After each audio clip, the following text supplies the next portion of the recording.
Previous video में guys हमने देखा था कि बेसिक्स ऑफ HTML क्या है, HTML का सिंटैक्स किस तरीके से होता है, और आज हम इस वीडियो में देखेंगे कि HTML के जो टैग्स हैं वो कितने टाइप्स के होते हैं, या फिर कहीं कौन कौन से टैग्स होते हैं, थोड़ी सी उनके बारे में जानकारी लेंगे और कुछ इंटरफेस भी देखेंगे गाइस। तो चलिए स्टार्ट करते हैं। तो विजुअल स्टूडियो मैंने खोल लिया है। आप कोई सा भी कोड एडिटर खोल सकते हैं जिसमें आप कंफर्टेबल हो।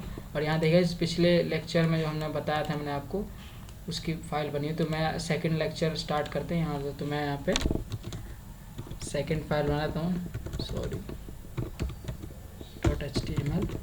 यहाँ देखिए गाइस, जब भी हम HTML की कोई भी फाइल को सेव करते हैं तो .html से हम उसको सेव करते हैं। तो आइए स्टार्ट करते हैं और सेकंड लेक्चर में देखते हैं। सबसे पहले मैं बॉयलर प्लेट को डाल लेता हूँ, ये मैंने डाल लिया, और यहाँ पे मैं लिख लेता हूँ, इसको मैं document/2 कर लेता हूँ, ठीक है, ताकि मुझे पता चल जाएगा कि सेकंड लेक्चर है। तो गाइस इस लेक्चर में हम देखने वाले हैं कि जो टैग्स होते हैं हमारे HTML में वो किस तरीके से काम करते हैं। प्रीवियस वीडियो में आपको बताया था कि ये सब क्या होता है, और ये कुछ चीज़ें मैंने नहीं भी बताई थी, तो वो मैं फर्दर वीडियोज़ में आपको कवर करूँगा। इस वीडियो में हम टैग्स के बारे में जानेंगे, कौन कौन से टाइप के टैग्स होते हैं। तो अगर मान लीजिए जैसे मेरे को कुछ हेडिंग देनी है, अब जैसे किस में हेडिंग देनी, तो मैं मान लीजिए इस पेज को सबसे पहले अपने क्रोम ब्राउज़र में ओपन करता हूँ। तो ये क्या मुझे देता है, देखिए अभी मैंने बॉडी में कुछ नहीं लिखा, तो मुझे खाली देके दे रहा है। बस यहाँ पे आप देख सकते हैं कि document2 नाम से मेरा जो फाइल है वो बनी पड़ी, पर यहाँ पर मेरे कुछ भी लिख के नहीं आ रहा। तो अब मैं क्या करता हूँ, इसके अंदर कुछ लिखता हूँ। तो यहाँ में अगर मैं कुछ भी लिखता हूँ, जैसे कि हाय लिखा मैंने, तो ये मैंने सेव कर दिया, और बेसिकली मैं दोबारा जाऊँगा और देखिए यहाँ पे मेरा हाय आ गया। पर आप देखिए इसमें कोई भी फॉर्मेटिंग नहीं है, मतलब ये ना छोटा है, मतलब एक डिफ़ॉल्ट फॉर्मेटिंग है। तो हम इसको किस तरीके से चेंज करेंगे, तो ये सब जो चेंजेस होते हैं वो टैग्स की हेल्प से करते हैं, ठीक है। तो आइए देखते हैं कौन कौन से टैग्स होते हैं। सबसे पहले हम कुछ टैग्स के बारे में जान लेते हैं जो फंडामेंटल टैग्स होते हैं, मतलब कह सकते हो ना फंडामेंटल टैग, ऐसा कुछ सेट ऑफ रूल्स तो नहीं है। सो फर्स्ट जैसे H1 टैग, तो H1 टैग बेसिकली क्या इस्तेमाल करते हैं हम हेडिंग के लिए, ठीक है। तो मैं इसको थोड़ा सा बड़ा कर लेता हूँ ताकि आपको दिखे, हाँ ठीक है, अब ठीक है। तो मैंने यहाँ पे H1 टैग लिखा, देखिए मैं दोबारा लिखता हूँ H1 टैग। जैसे मैं H1 लगाऊंगा तो ये ऑटो कोड मुझे जनरेट करके दे देता है, विजुअल स्टूडियो कोड। अब मैं जब जो भी इसके अंदर लिखूँ, देखिए यहाँ पे टैग्स के बीच में लिखना होता है हमें कुछ भी, ठीक है। जो भी टैग्स के बीच में लिखते हैं तो उस टैग की प्रॉपर्टी उस पे अप्लाई हो जाती है। जैसे मैं यहाँ लिखता हूँ हेलो, तो मैंने हेलो जैसे लिखा, तो अब मैं अपने क्रोम को ओपन करता हूँ, देखिए ये बड़ा हो गया है ना। तो जो H1 टैग है वो क्या काम कर रहा है, उसकी प्रॉपर्टी है कि वो हेडिंग को एनलार्ज कर दे रहा है, मतलब जो भी इसके अंदर हम लिखेंगे। जैसे मैंने हेलो वर्ल्ड लिखा, बेसिकली हम यही सबसे ज़्यादा इस्तेमाल करते हैं। तो देखिए हेलो वर्ल्ड बड़ा बड़ा आ गया। तो जो भी चीज़ें हम बड़ी बड़ी लिखेंगे वो हमारे H1 के अंदर आएगी, ठीक है, सिंपल।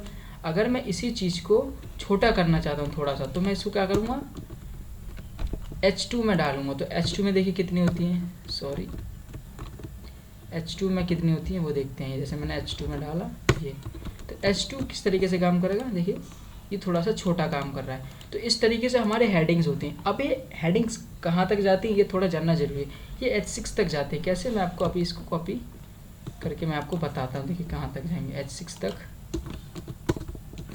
और मैं इसको क्या काम करता हूँ, मैं इसको कर देता हूँ चेंज थोड़ा सा।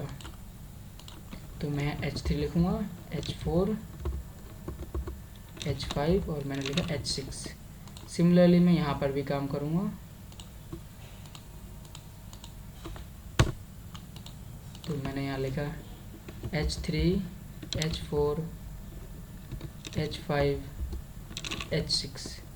अब देखिए किस तरीके से हेलो वर्ल्ड हमारे प्रिंट हुए होंगे। तो यहाँ देखिएगा, इस आप देख सकते हैं सबसे पहला H1 बड़ा, फिर उससे थोड़ा छोटा, उससे थोड़ा छोटा, उससे थोड़ा छोटा, ठीक है। तो ये हमारी हेडिंग होती है, यानी कि H1 जो हमारा टैग यानी H हेडिंग टैग होता है, ठीक है। इसके अंदर हम किस तरीके से लिख सकते हैं मैंने आपको बता दिया, ठीक है।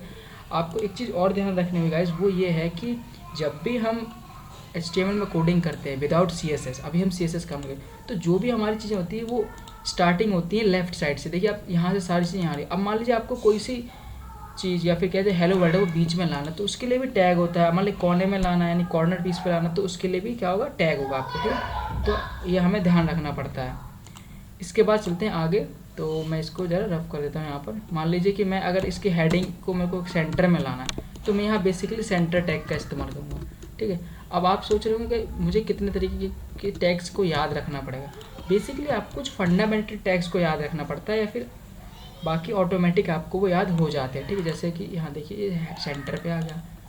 ऐसे अगर मैं बात करूँ कि अब मुझे मान लीजिए पैराग्राफ लिखना है, क्योंकि मैं मान लीजिए हेडिंग बना ली, मैं यहाँ पे लिखता हूँ पोल्यूशन के बारे में मुझे लिखना है, ठीक है। तो मैंने पोल्यूशन लिखा, देन इसके बाद में यहाँ पैराग्राफ टैग का नाम पी से स्टार्ट होता है। तो जैसे ही पी लिखूँगा इसके अंदर मैं कोई भी मान लीजिए रैंडम टेक्स्ट लेता हूँ, ठीक है। ये मैंने रैंडम टेक्स्ट ले लिया, तो आप देखिएगा यहाँ पे मैंने रैंडम टेक्स्ट जो ले लिया, तो ये पैराग्राफ टैग क्या काम करेगा, इस रैंडम टेक्स्ट को प्रिंट कर देगा। देखिए ये पैराग्राफ टैग, तो अब पोल्यूशन जो है वो हेडिंग बन चुकी है हमारी H1 टैग की हेल्प से, और सेंटर में आ गई, और बाकी के जो हमारे पैराग्राफ है वो हमारा इसके अंदर आ चुका है। तो आई होप आपको कुछ टैक्स के बारे में पता चला होगा, और बाकी के टैक्स के बारे में हम अगले वीडियो में जानेंगे। So thanks for watching.